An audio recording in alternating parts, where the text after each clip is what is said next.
Asante. Basi watu wa Mungu, nachukua nafasi hii niweze kuwasalimu kwa jina la Yesu Kristo. Bwana Yesu asifiwe. Amen. Jameni, tumpatie Mungu amina ya kutosha. Bwana Yesu asifiwe. Amina. Asante kwa kuchukua muda wenu na kuweza kuja hapa siku ya leo ili tujifundishe neno la Bwana. Mungu anazidi kunena nasi kwa vipindi hivi, na Mungu huwa akosei, huwa anakuwa na sababu ni kwa nini tuweze kuwa hapa kwa wakati kama huu. Kabla hajazama ndani ya mada yetu siku ya leo ambayo ni nyeti zaidi, ningependa tuweze kuomba. Baba wetu na Mungu wetu ishie juu mbinguni, ni siku nyingine tena umetupatia tusikie ukinena nasi. Bwana, mapenzi yako yatimike. Kila mmoja ambaye amekuja hapa jioni ya leo umbariki katika jina la Yesu Kristo. Bwana, nena nasi tunapoanza, tufundishe tuelewe unabii wa Biblia. Ni katika jina la Yesu Kristo tumeomba na kuamini. Amen. Basi wapendwa, tumeangalia dunia inatoka wapi na inaelekea wapi. Leo ama jana tuliangalia kitabu cha Danieli 2. Leo tunaingia katika kitabu cha Danieli 7 ili tuweze kulinganisha na Danieli 2, maana Danieli 7 na Danieli 2 zinafanana, lugha ndio tofauti. Baadaye tutaweza kuingia katika Ufunuo wa Yohana 12 na tutamalizia na Ufunuo wa Yohana 17. Wengi wanajiuliza ni kwa nini tunafundisha maneno kama haya.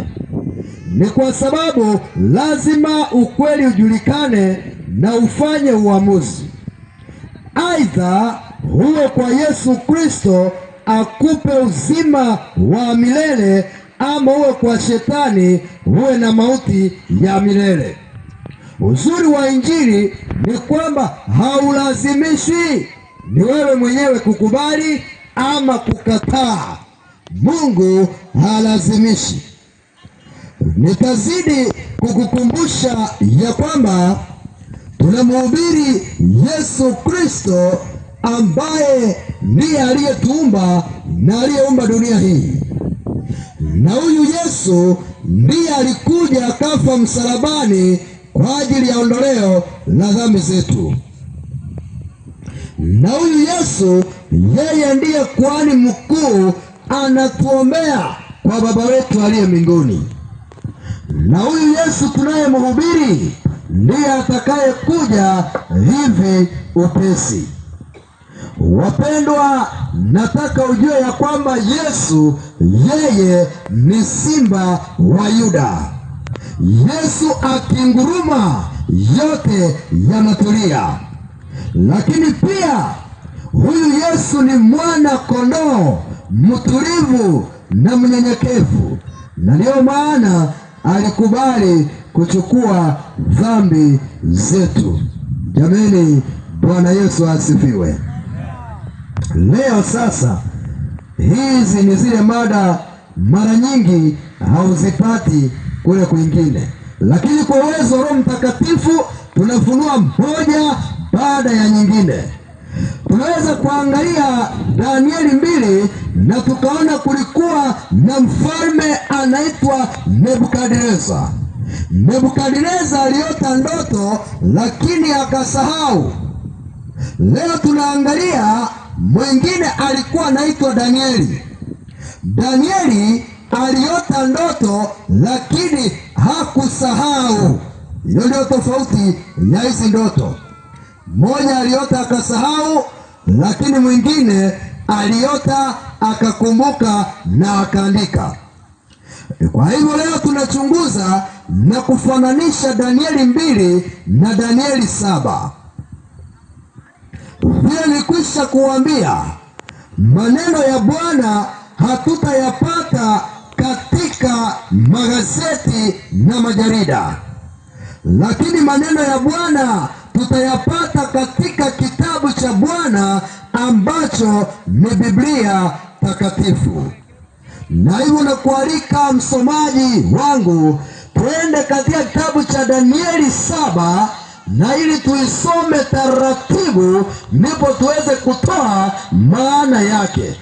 Kwa hivyo tunasoma Danieli 7. Jamani wapendwa, yatilie maneno haya maanani, maana ni maneno ambayo shetani hapendi watu wakijua.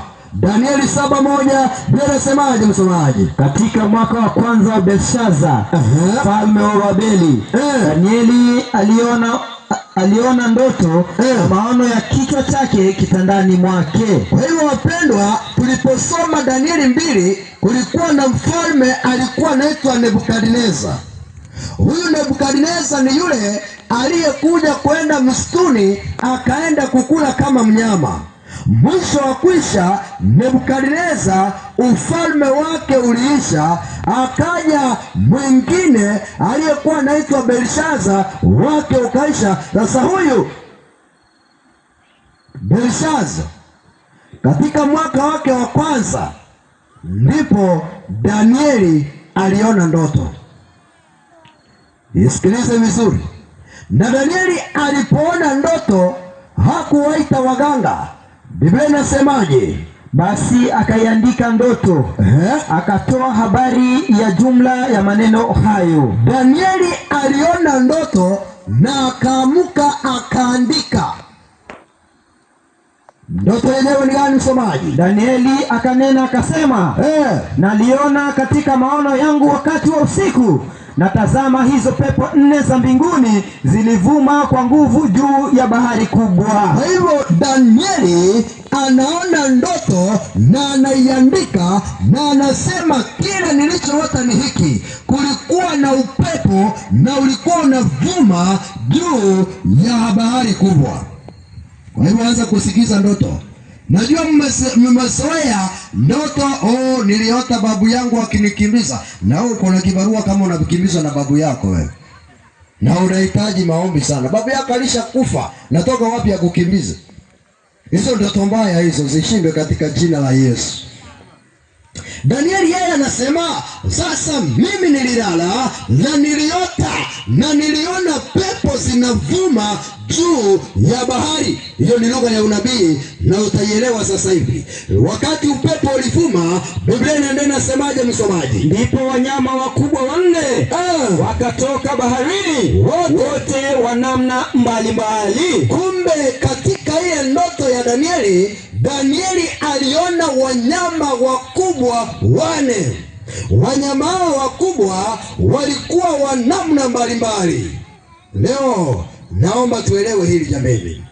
Danieli anasema wa kwanza alikuwa kama simba, naye alikuwa na mabawa ya tai.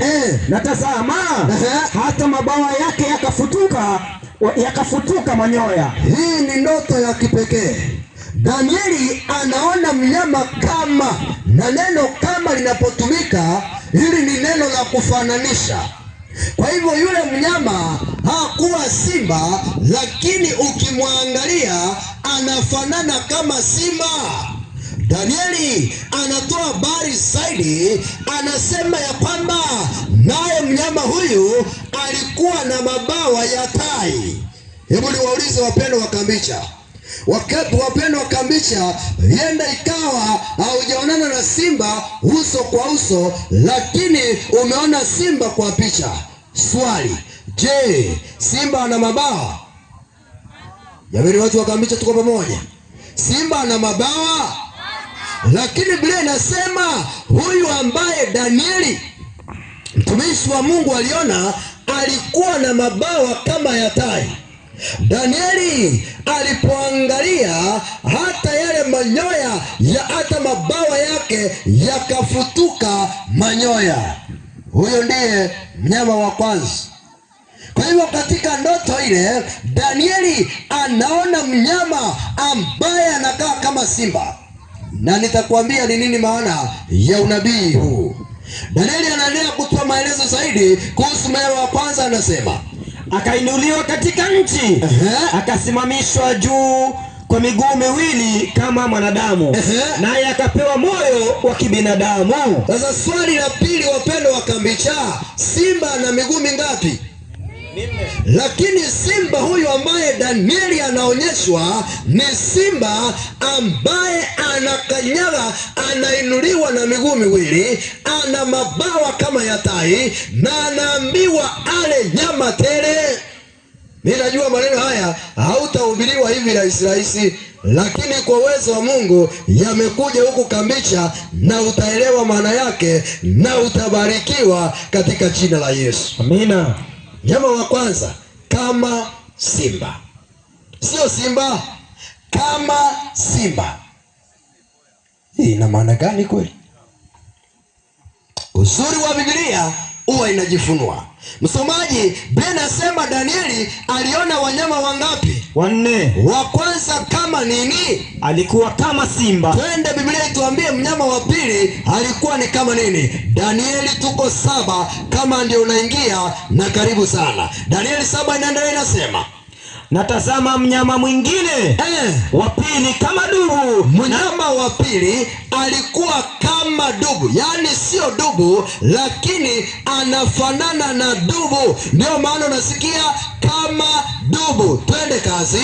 Naye aliinuliwa upande mmoja na mifupa mitatu ya mbavu ilikuwa kinywani mwake. Yaani mnyama wa pili ni kama dubu, naye ameinuliwa upande mmoja. Yaani kwa hivyo ni dubu anakaa kidisaini, yaani sehemu moja iko juu na sehemu nyingine iko chini.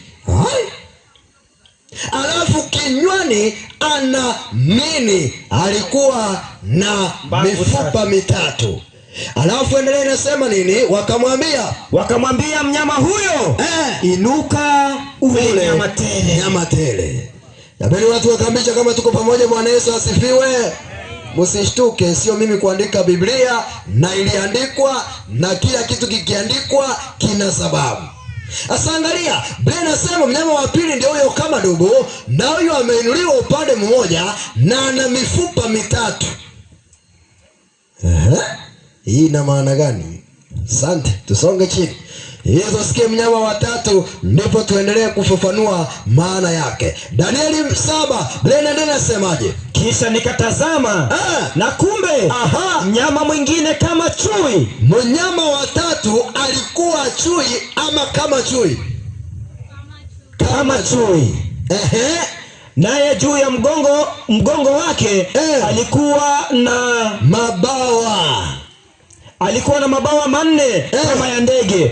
Mnyama huyo alikuwa na vichwa 4, akapewa mamlaka. Sasa huyu watatu hatari zaidi. Yaani anakaa kama chui. Wapendwa wa Kambicha, jameni, chui ana vichwa vingapi? Lakini huyu wa Biblia anasema ana vichwa 4.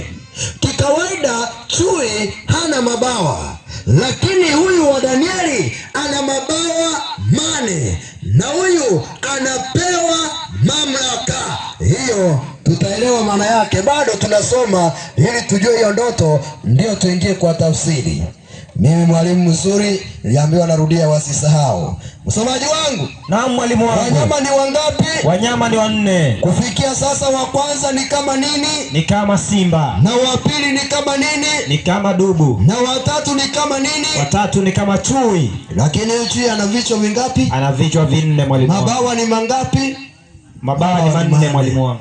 Haya, wacha Danieli atupe ndoto. Usisoe ndoto ya kukula chapati kumbe ni blanketi unararua, na ndoto zingine za abiria hizi hapa. Msomaji wangu. Naam mwalimu wangu. Sasa wacha tuingie kwa mnyama wa 4. Biblia ni Danieli 7 na inasema hivi: baadaye nikaona katika njozi ya usiku, natazama mnyama wa 4 mwenye kutisha, mwenye nguvu, mwenye uwezo mwingi. Umesikia?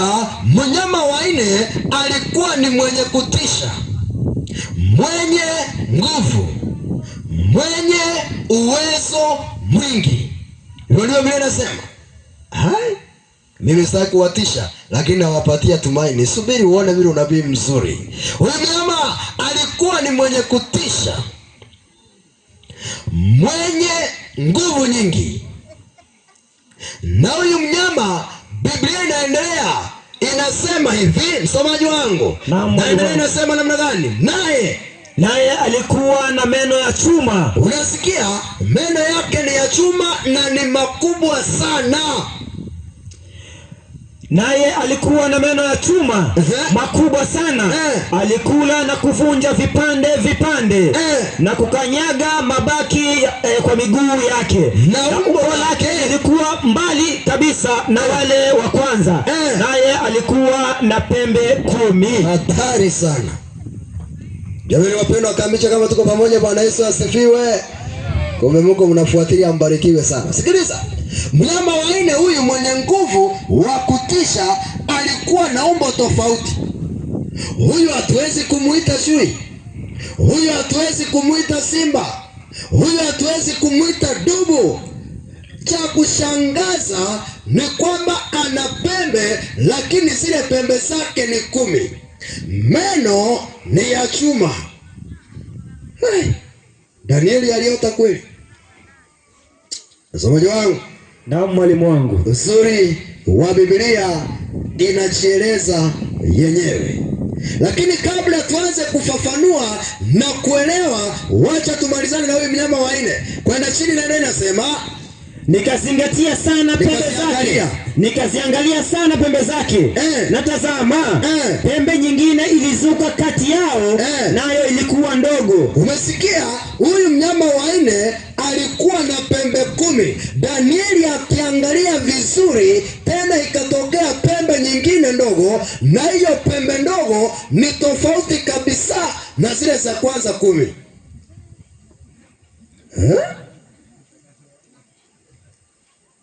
Nayo ilikuwa ndogo, ambayo mbele yake pembe 3 katika zile za kwanza zikang'olewa kabisa. Yaani huyu pembe alipoinuka, aonyesha hapa taratibu, niwaambia hapa ni unabii simplified mos ili tuelewe unabii wa Biblia.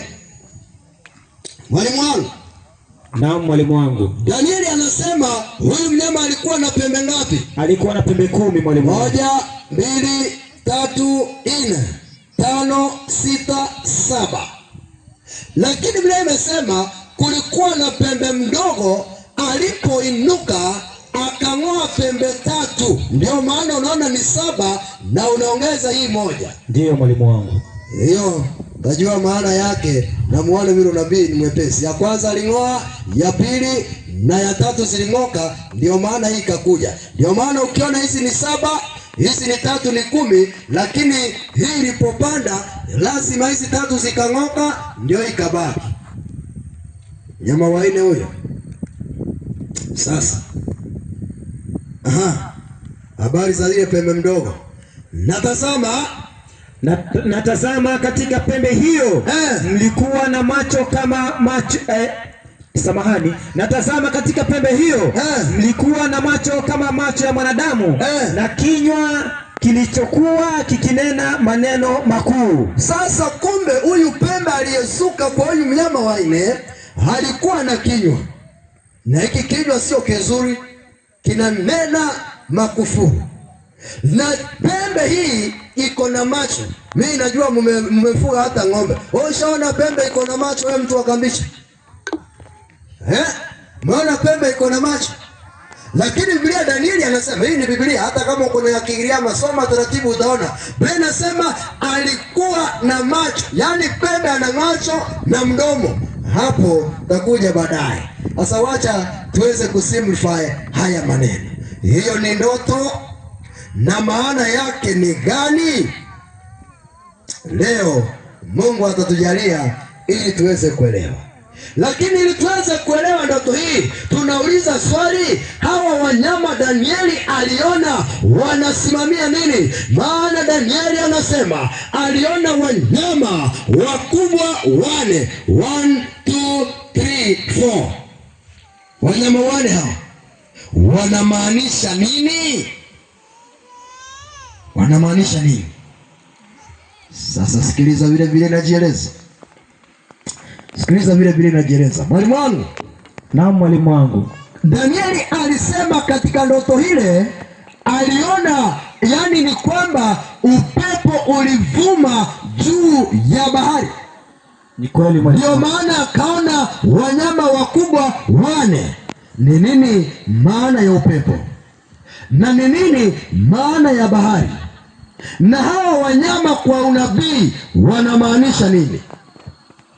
Tumeona mnyama kama simba na chui wana mabawa. Inamaanisha nini simba na chui kuwa na mabawa? Mabawa ni nini? Tumeona mnyama kama dubu ana mbavu 3 kinywani. Zile mbavu ni nini? Tumeona mnyama kama chui alikuwa na vichwa 4. Vile vichwa 4 ni nini? Na tumeona mnyama wa 4 akiwa na pembe 10. Pembe ni nini? Moja kwa moja. Wapendwa, sikiliza. Najua maneno kama haya mara nyingi hayafundishwi katika ibada. Na leo nadhani kuambie hakuna andiko ndani ya Biblia ambalo halina maana. Ndio maana Timotheo wa pili 3:16 hadi 17 inasema hivi: kila andiko lenye pumzi ya Mungu lafaa kwa mafundisho na kwa kuwaonya watu makosa yao na kuwaongoza na kuwabadilisha katika haki. Yaani ya kwamba hata hiyo Danieli 7 haijaandikwa kwa sababu ya kuandikwa, imeandikwa ikiwa na sababu. Imeandikwa ikiwa na lengo la kutufundisha. Unajua kuna watu wengine wanasema kuna maandiko mengine ndani ya Biblia hayana maana. Kila andiko ndani ya Biblia liko na maana. Ndio maana yanatufundisha. Paulo akaja akaongeza katika Warumi 15:4 akasema hivi: kwa kuwa yote yaliyotangulia kuandikwa yaliandikwa ili kuwafundisha, ili kutufundisha sisi. Paulo anasema yaliyotangulia kuandikwa, kama haya maandiko ya Danieli yaliandikwa ili yatufundishe sisi. Yaani usijue eti tu Danieli alitupwa ndani ya tundu la simba na hivyo ikaisha. Usijue tu Danieli Shadraka, Meshaki na Abednego waliingia kwa moto na ikaisha. Huyo Danieli ndiye ambaye ameandika Danieli 7. Kwa hivyo imeandikwa ili kutufundisha sisi. Jamani, Bwana Yesu asifiwe. Amina. Hebu Mungu na atufundishe jioni ya leo. Kama ulikuwa na kalamu andika mahali.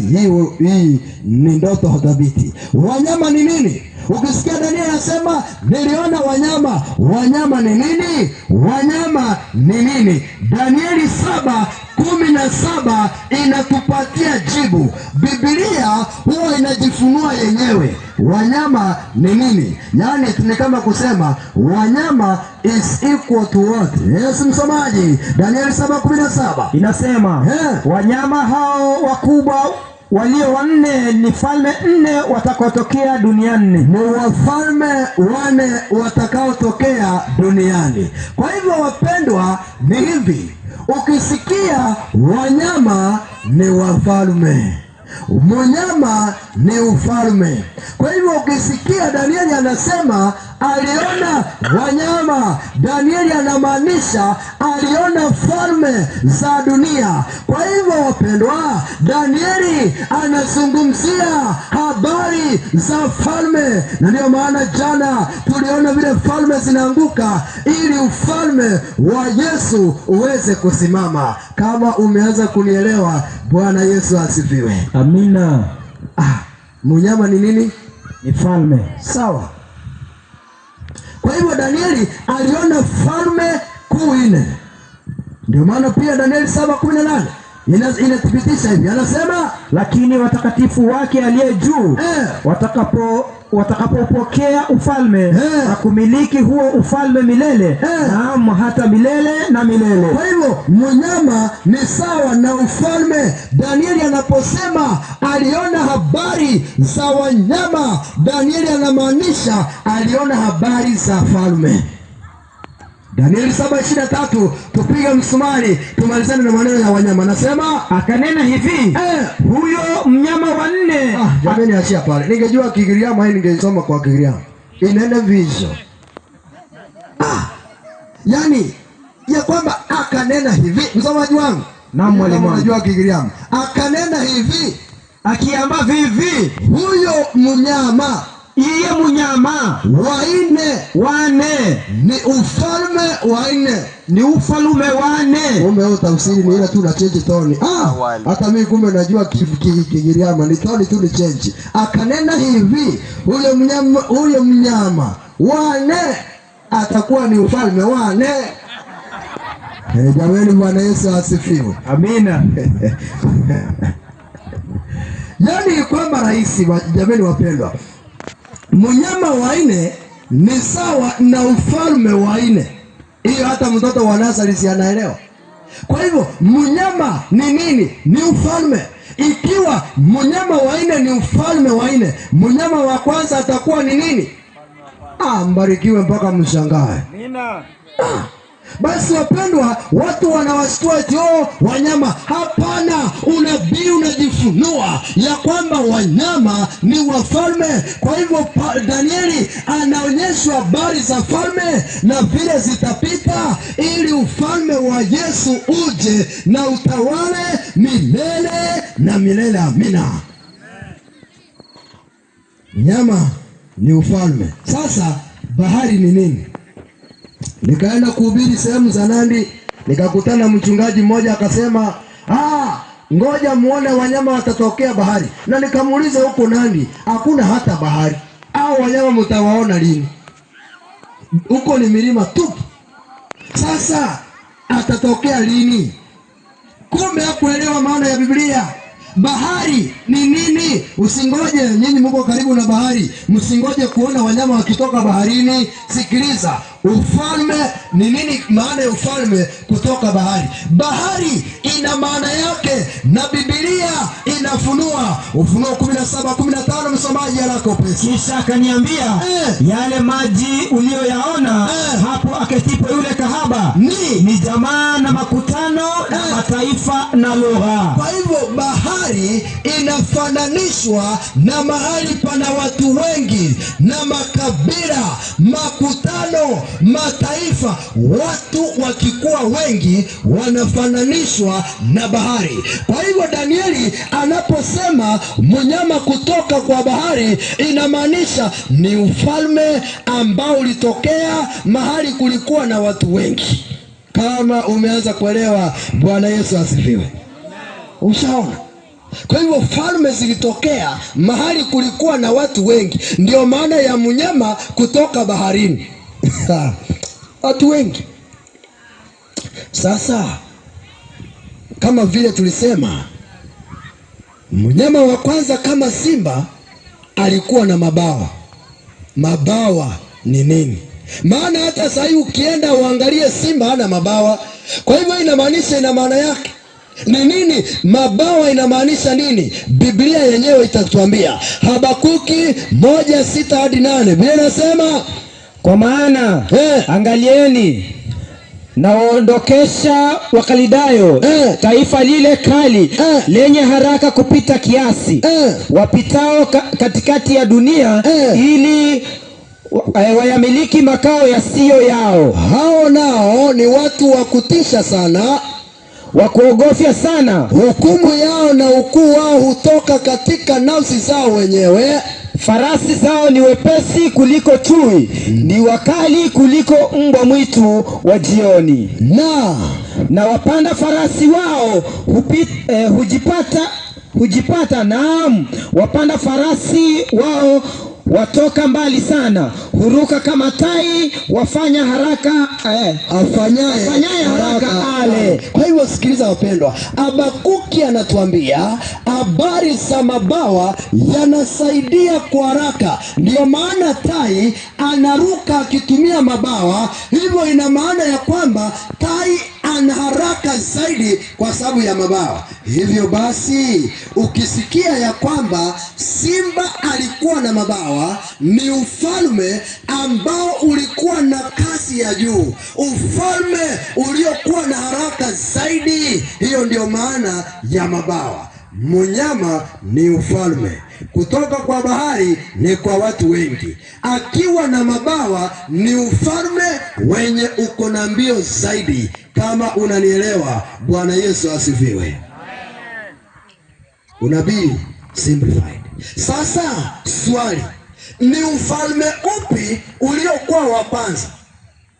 Jana tuliangalia Danieli 2 na tukaona ile sanamu ambayo kichwa kilikuwa ni cha dhahabu, na tukasema ni ufalme wa Babeli.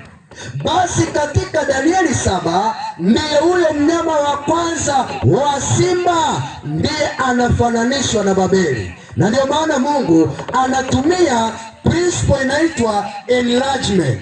Kama hukuelewa jana kutumia kwa sanamu, unaelewa leo kupitia kwa wanyama.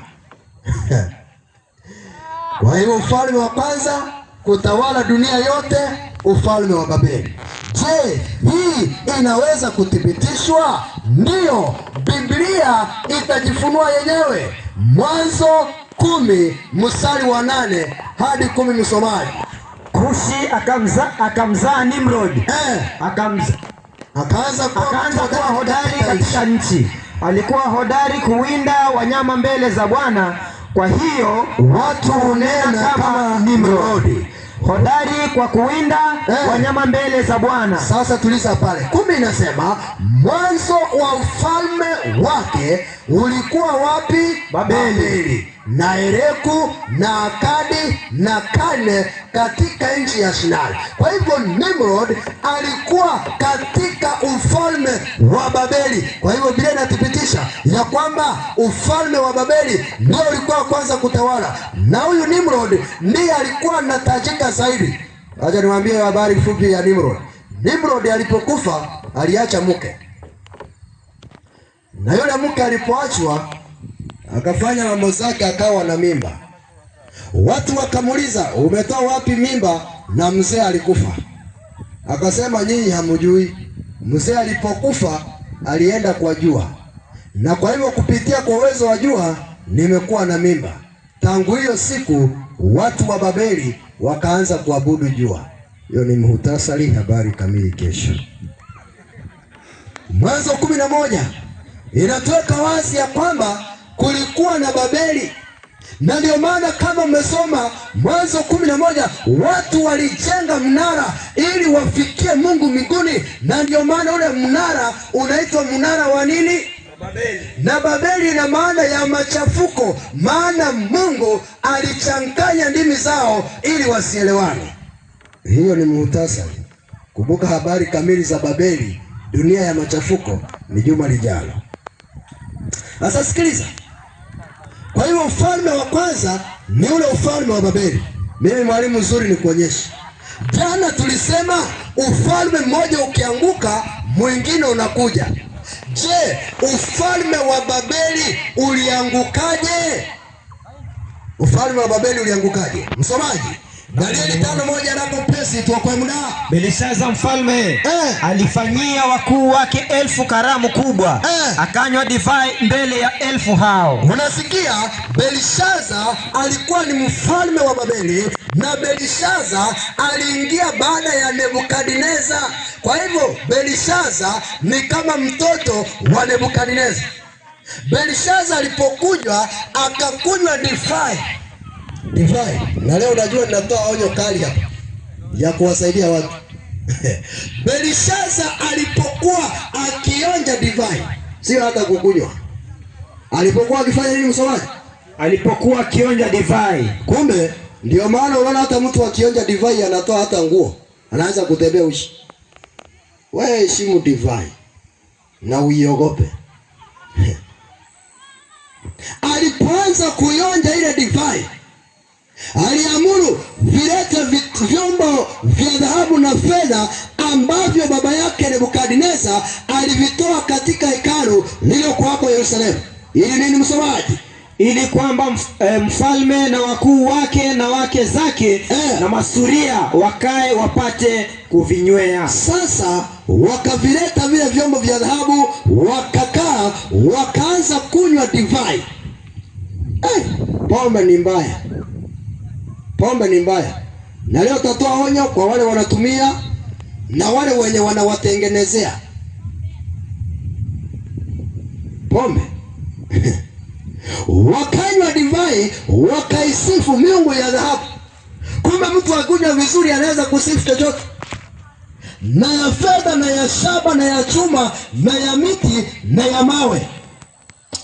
Wapendwa, unakupambana na hii vita vya chupa hii.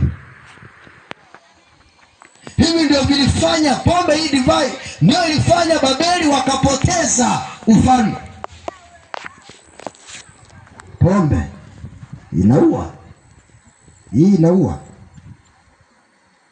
inaua, inaua.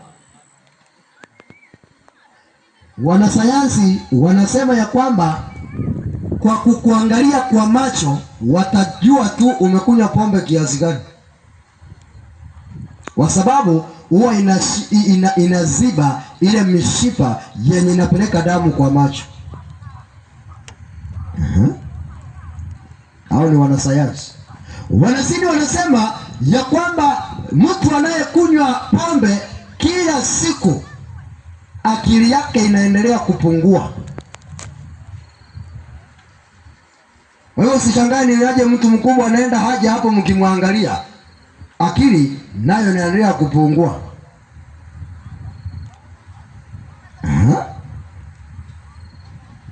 Mwalimu wangu, na mwalimu wangu, Mathayo 21. Leo tutoe maandiko, na kama kuna mtu anasumbuka na pombe, leo tunakuombea kwa jina la Yesu Kristo. Soma. Mvinyo hudhihaki, pombe inadhihaki. kileo huleta ugomvi, pombe inaleta kugombana, na akosaye kwa vitu hivyo hana nini? Hana hekima. Ndio maana unaona kwamba mzee, kama uko hapa Kambicha na unazama kwa pombe, hata familia hakutakuwa na amani. Yaani mama ameweka kaugari kadogo, amepata sima ile paketi ndogo, lakini ukija na kelele inabidi ile ugali inatolewa kwa dirisha, inapita na ile side nyingine inaliwa kama hata haijaiva. Pombe inadhihaki. Biblia inasema hivi, Methali 23:29 hadi 33 inasema, ni nani apigaye yowe? Nani anayepiga mayowe? Ni nani aliaye ole? Nani unatulia unasikia ole? Ni nani mwenye ugomvi? Nani wa kugombana gombana? Ni nani mwenye mguno? Nani ana mguno? Ni nani aliye na jeraha zisizo na sababu? Nani mtu ako na jeraha ambazo hazina sababu? Ni nani aliye na macho mekundu? Ni nani ako na macho mekundu? Biblia inasema ni nani hao? Ni wale wakaao sana kwenye mvinyo, alafu waendao kutafuta divai iliyochanganyika. Pombe ni mbaya. Yaani mtu ameumia lakini hata hajui aliumia lini. Haujui uliumia lini. Majeraha tupu, haujui hata ulipiwa lini. Jamani, Mungu alete nguvu za kushinda katika jina la Yesu. Methali 23:29 nasema, ninamaliza kusema, usitazame mvinyo iwapo ni nyekundu, litiapo bilauri rangi yake, yeshukapo taratibu. Nasema mwisho wake huuma kama nyoka. Naona pombe inauma kama nyoka, huchoma kama fira, na macho yako yataona mambo mageni, na moyo wako utatoa yaliyopotoka. Ndio maana unasikia mtu anatoa maneno, mnaangalia mzee mzima, sio yeye kile ambacho ameweka ndani yake. Ndio maana unaona mambo mageni, naenda tu kama alinua mkono, maana mambo mageni leo mpaka muende juu. Methali 23 tumalize. Macho yako yataona mambo mageni, na moyo wako utafanya namna gani? naweza kupotoka. Sasa kuna wale watu wanauliza swali, kwani Yesu yeye hakutengeneza divai? Katika kitabu cha Yohana, Yesu hakutengeneza pombe, Yesu alitengeneza divai. Na maana ya mvinyo ni divai iliyochachuka, lakini maji ya matunda safi ya zabibu haina kilevi. Hiyo ndio inaitwa ile Yesu alitengeneza. Yesu hakutengeneza pombe. Na ukitaka kujua Yesu hakutengeneza pombe, Isaya 65:8 nasema, kama vile divai mpya ipatikanavyo katika kichala, na mtu mmoja usema usikiharibu, kwa maana muna baraka ndani yake. Mizabibu ni matunda, ndio ambapo divai ile Yesu alitengeneza utoka, sio pombe. Kwa hiyo usije na andiko moja eti Yesu alitengeneza pombe watu wakaja. Na mimi wacha nikuulize swali. Yesu alitengeneza pombe kiasi gani? Mimi nilifanya utafiti na nikagundua Yesu alitengeneza pombe lita 660. 660 liters ya pombe. Basi kama ilikuwa inalewesha watu wote, si wangelewa na harusi isimame. Yesu hakutengeneza pombe. Wao msiwachana hayo, turudi. Kwa hiyo ilikuwa ni onyo tu ya kwamba wale watu, hii ni kwamba takwimu zinaonyesha hata ajali nyingi zinafanywa kwa sababu ya matumizi ya pombe. Turudi katika ile Danieli yetu tulikuwa, ili tuendelee. Ya kwamba sasa Belshaza alipokunywa pombe akasahau. Ndio maana akaona vitu vigeni.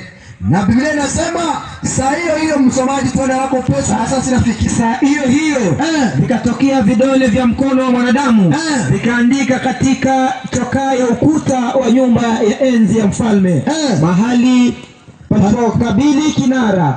Naye mfalme akakiona kitanga cha ule mkono ulioandika. Kile kitanga kiliandika maneno mageni. Mfalme akalegea sana, naye akashindwa ni nani ataweza kusoma maneno haya. Huyu Belshaza akafanya makosa yale Nebukadneza alifanya. Belshaza akawaita waganga, Wakalidayo, wachawi na wanajimu ili wamwambie yale maandiko. Na kumbuka tuliweka wazi ya kwamba waganga na wachawi hawawezi. Walipokuja waganga hawakuona maandiko yale ni nini kilikuwa kimeandikwa. Mfalme alikuwa amewaahidi zawadi nyingi sana. Mfalme alikuwa amewaahidi yeyote atakayesoma yale maneno angepewa zawadi. Wakaingia, lakini hawakuweza kusoma, maana tulisema kuna mambo ambayo hauendi kwa waganga. Wakashindwa kabisa. Biblia inasema Danieli akaletwa, na Danieli alipoletwa, Danieli akaja akaangalia yale maandiko, na alipoangalia yale maandiko, Danieli kwa uwezo wa Mungu akaweza kuyasoma. Na Danieli alipoyasoma akasema hivi, msomaji. Na mwalimu akasemaje? Na wewe mwanawe Belshaza, hukujinyenyekeza moyo wako, ijapokuwa ulijua hayo yote, bali umejinua juu ya Bwana wa mbinguni. Nao wamevileta vyombo vya nyumba zake mbele yako, nawe na wakuu wako na wake zako na masuria wako mmevinywea. Basi Danieli akamwambia, makosa uliyofanya ni ya kuweza kuchafua vyombo vitakatifu vya Mungu. Danieli akasema, na wewe uliona haya. Ndio waganga wangesoma hii waliona mene hata wao wenyewe. Ndipo Danieli akasoma akasema, na maandiko yaliyoandikwa ni haya: mene, tekeli na peresi. Maana yake ni gani? Tafsiri yake ni hii: mene, Mungu amehesabu ufalme wako na kukomesha.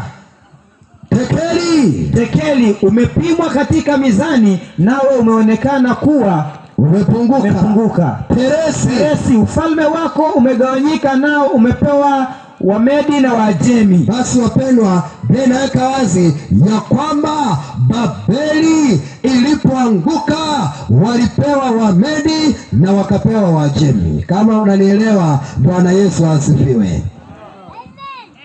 Kwa hivyo unaona, Biblia ni rahisi. Hapa tunalinganisha. Hapa jana tulisema hiki kichwa cha dhahabu ni Babeli. Leo ndio tumesema huyo simba wa kwanza, mnyama wa kwanza ni Babeli. Na hizi maandiko nionyesha jana vile Mungu alikuwa ametoa utabiri, ndio maana ikatimia baadaye, miaka 150 baadaye. Kwa hivyo niona kama tuko pamoja jameni. Wanyama ni wangapi Danieli aliona? 4. Nisikie sauti ya watu wakambicha. Wanyama wangapi? Wa kwanza alikuwa kama nini? Na huyo anasimamia ufalme gani? Barikiwe mpaka mshangae. Kwa mnyama wa pili. Mnyama wa pili alikuwa kama dubu, na tulikuwa tumesoma, na alikuwa ameinuliwa upande mmoja. Hii ina maana gani? Ni kwamba ufalme ambao ulifuata, na hata tulisoma jana, ni ufalme wa Wamedi na Waajemi. Naona sikia Biblia inasema wamepewa Wamedi na Waajemi. Kuinuliwa upande mmoja inamaanisha hivi. Vile una mikono miwili, maana kile kifua kilikuwa mikono miwili. Mkono mmoja uko na nguvu kuliko mkono mwingine. Ukweli ama uongo? Basi ndivyo Biblia haikosei. Na huyu dubu alipokuja ameinuliwa upande mmoja, inamaanisha kwamba upande mmoja una nguvu kuliko upande mwingine. Ndio maana Wamedi walikuwa Waajemi walikuwa na Koreshi, Wamedi walikuwa na Dario. Koreshi alikuwa na nguvu zaidi ya Dario, lakini wote walikuwa ni wafalme wa Wamedi na Waajemi. Biblia haikosei. Kwa hiyo unaona kwamba Danieli 7 mnyama wa pili ni ufalme wa Wamedi na Waajemi. Ni kwa nini basi ana mbavu 3 katika kinywa chake? Mbavu 3 ni yale majimbo matatu, the 3 counties, mahali ufalme huu wa Wamedi uliweza kutawala. Na hizo kaunti 3 ni kama ifuatavyo: Ludi ama Lydia, Babiloni, Babeli, Egypt ambayo ni Misri. Hapo ndio mahali Wamedi na Waajemi walitawala. Ndio maana unasikia ya kwamba kulikuwa na mbavu 3 kinywani. Na kama umeelewa, Bwana Yesu asifiwe. Naona vile Yesu anakuja. Utasema haki sijaelewa. Nirudie basi ili uelewe. Narudia kwa kusema hivi ya kwamba ufalme wa kwanza ni wa Babeli, ufalme wa pili wa Wamedi Waajemi. Danieli 2 ni sanamu hapa, kichwa cha dhahabu, lakini Danieli 7 mnyama wa kwanza kama simba. Hapa ufalme wa pili kifua na mikono ya fedha ni sawa na mnyama wa pili dubu ambayo umeinuliwa upande mmoja. Kama umeelewa sasa, sinaweza kuendelea? Mumeelewa? Asante. Tuendelee sasa basi. Basi ufalme wa tatu Biblia inajifunua yenyewe. Inasema Danieli 11:2, nami sasa nitakuonyesha yaliyo kweli. Tazama, watasimama wafalme watatu katika Uajemi, naye mfalme wa 4 atakuwa tajiri kuliko hawa wote. Naye atakapopata nguvu kwa utajiri wake, atawachochea wote juu ya ufalme wa Yunani. Kwa hiyo Biblia inatuambia wakitoka Wamedi na Waajemi, Wayunani wanaingia. Umesoma Danieli 8. Biblia inaweka wazi ya kwamba Danieli siku nyingine aliota ndoto. Na Danieli alipoota ndoto akaona vita kati ya beberu na mwana kondoo. Ndio maana nasema nami naliona katika maono. Ilitukia nilipoona nalikuwako huko Shushani ngomeni, katika wilaya ya Elamu. Nikaona katika maono, nami nalikuwa karibu na mto Ulai. Aliona nini? Biblia inasema hivi, msomaji upo? Nipo. Ndipo nikainua macho yangu, nikaona na tazama, mbele ya mto alisimama kondoo mume mwenye pembe 2. Kwa hivyo Danieli akaona kondoo mwenye pembe 2. Unajua hii ni additional information. Yaani hata bila kusoma hii uko na information ya Danieli 2 na Danieli 7. Yaani akaona kondoo mwenye pembe mbili. Wale wako shabu darasani, hebu nione kama kuna kitu unaradanisha kidogo. Hizi pembe mbili ukiangalia Danieli 2 tunaweza fananisha na nini? Mikono mingapi? Miwili. Danieli 7 kuinuliwa upande mmoja. Kwa hivyo akaona kondoo kuna pembe mbili. Kisha kidogo hivi alipoangalia, Biblia inasema namna gani? Na pembe zile mbili zilikuwa ndefu, lakini moja ilikuwa ndefu kuliko ya pili.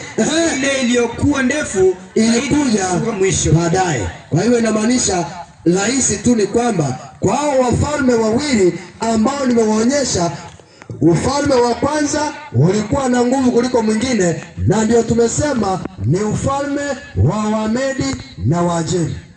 Akiendelea kuangalia hivi, tena kitu kingine kikatokea. Biblia inasema hivi, nami nilipokuwa nikifikiri, tazama beberu alitoka upande wa magharibi. Kwa hivyo kuna kondoo mume ako na pembe mbili na beberu naye akatokea juu ya uso wa dunia nzima bila kuigusa nchi. Yaani inamaanisha alikuja kwa kasi sana.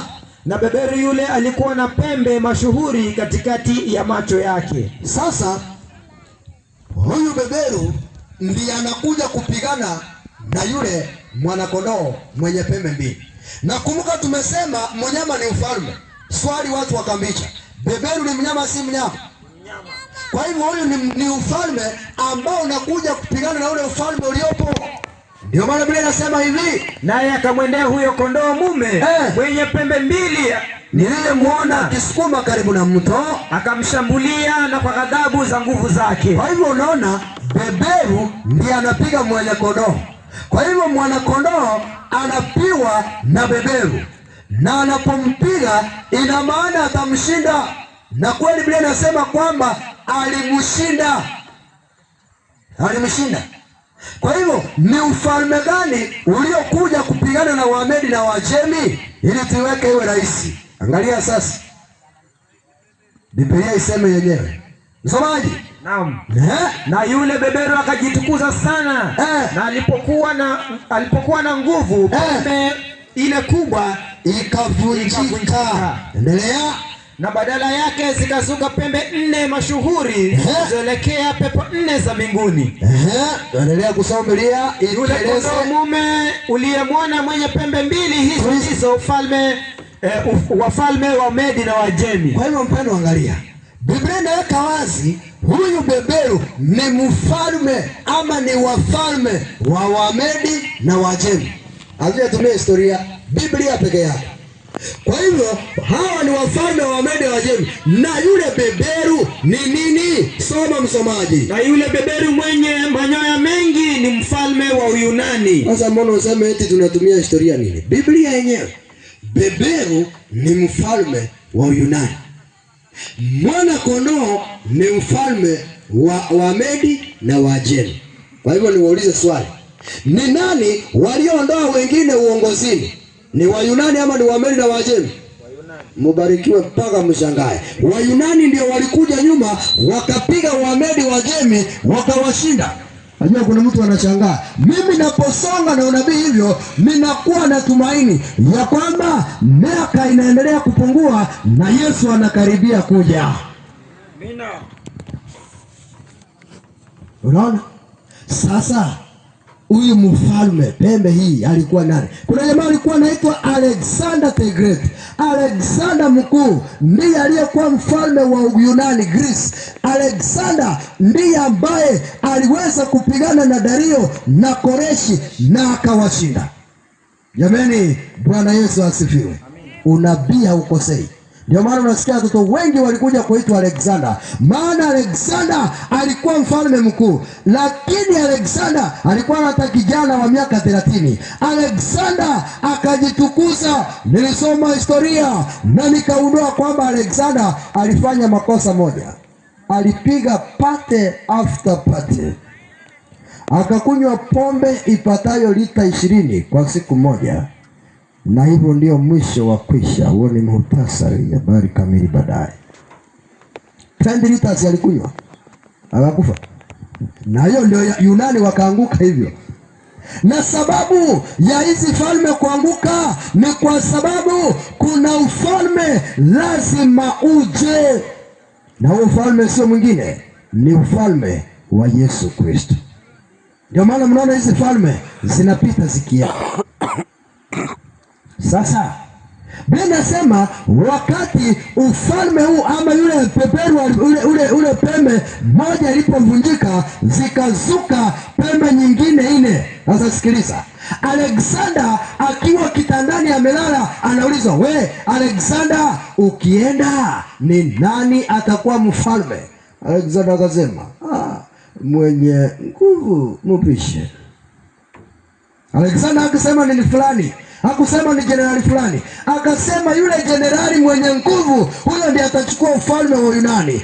Alexander alipokufa, majenerali 4 wa Alexander wakaanza kupigana, ndio maana ufalme wa Yunani ukawawika mara 4, na Biblia unabii ukatimia. Maana Biblia ilisema ile pembe ilipovunjika zikatokea pembe nyingine 4, na unabii ukatimia. Alexander alipokufa, ufalme wa Yunani ukawanika mara 4, na wakaja majenerali 4. Kasanda akachukua magharibi ya Yunani, Seleucus akachukua mashariki ya Syria, Lysimachus akachukua kaskazini, yani Asia Minor, na Ptolemy akachukua kusini Misri. Na Biblia haikosei, unabii ukatimia, na jina la Bwana lipate sifa.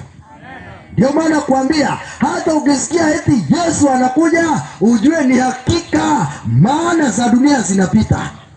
Yesu hakosei, Biblia haikosei, haikosei. Wayunani wakakuja na wakaanguka. Kwa hiyo angalia vile Yesu anakuja. Unajua sasa tuko wapi? Yaani Babeli wameanguka, hawako. Wajemi wameanguka, hawako.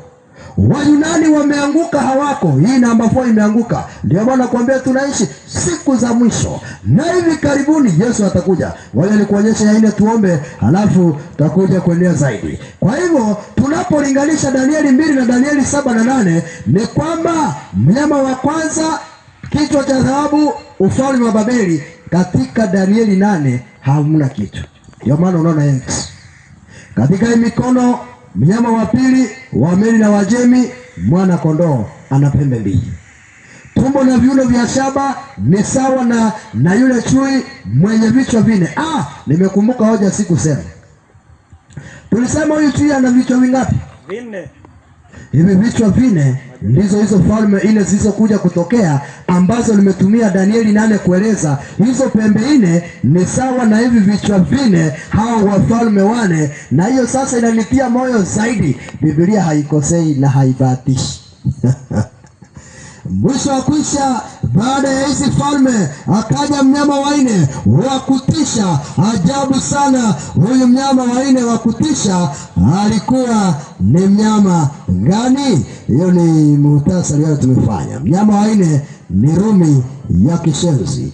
Mnyama wa 4 ni Rumi ya kishenzi. Hii inamaanishaje? Nenda haraka sana hapo kidogo, acha nirudi hapa. Nisema yule mnyama wa 4 alikuwa na pembe 10. Sivyo ndio tulisema? Na zile pembe 10 ni sawa na vile vidole 10 tulisema jana. Vidole 10 Danieli 2, pembe 10 Danieli 7. Kwa hivyo ni zile falme 10, na tulisema 7 ziko, lakini tukasema 3 zimeanguka. Lombards, Alamani, Franks, Wasevi, Anglo-Saxon, Waingereza, Burgundians, Vandals, Yeruli, hawa wote. Ndio maana tukasema Rumi ndiyo ya kishenzi ilikuja na kugawa vipande. Hii tulieleza jana, leo tulikuwa tunarudia. Kwa hiyo wapendwa, sasa inapokuwa hivyo ni kwamba hizi 3 ziling'olewa: Vandals, Heruli na Ostrogoths. Na hiyo ndio kazi tafanya kesho, na kueleza ni kwa nini ziliweza kung'olewa. Zile zilizobaki tulikwisha kusema ni kama Italy, German, France, Portugal na Spain. Hizo hata leo huwa mnazisikia, Switzerland na England. Kwa hivyo jamani wapendwa, Babeli ilitawala ikaanguka. Wamedi Wajemi walitawala wakaanguka. Uyunani ilitawala ikaanguka. Rumi ilitawala na ikaanguka. Imesalia ufalme wa Yesu Kristo uje. Na ufalme wa Yesu Kristo unapokuja, Biblia inasema utatawala milele na milele. Lakini ukumbuke kuna habari za huyu pembe mdogo ambaye nitazungumzia kesho. Huyu pembe mdogo huyu mbaya ana macho na kinywa, lakini masikio ni mteja. Huyu ndiye atakayemzungumzia kesho. Lakini zaidi napozungumzia hivyo, ujue ya kwamba Yesu Kristo bado anabisha mlangoni, hata kupitia kwa injili hii ya unabii. Na Yesu bado ni mfumbuzi, na anasamehe na anabadilisha, na Yesu anafanya miujiza. Hata kama unasikia yote, sikiliza hili msomaji. Waraka wa kwanza Yohana 5:12 tunapomalizia inasema, yeye aliye naye mwana, yeyote ambaye aliye ndani ya Yesu Kristo anao huo uzima. Yeyote aliye ndani ya Yesu Kristo, asiye naye mwana wa Mungu, yeyote aliye ndani ya Yesu Kristo anao huo uzima. Mwalimu wangu, asiye na huyu Yesu Kristo hana uzima. Na imekwisha kuandikwa ili tuyajue, wapendwa, ili tujue ya kwamba tuna uzima wa milele wa wale wote mnaoliamini jina la Mungu wa mbinguni. Kama mnaamini Yesu Kristo na uzima wa milele.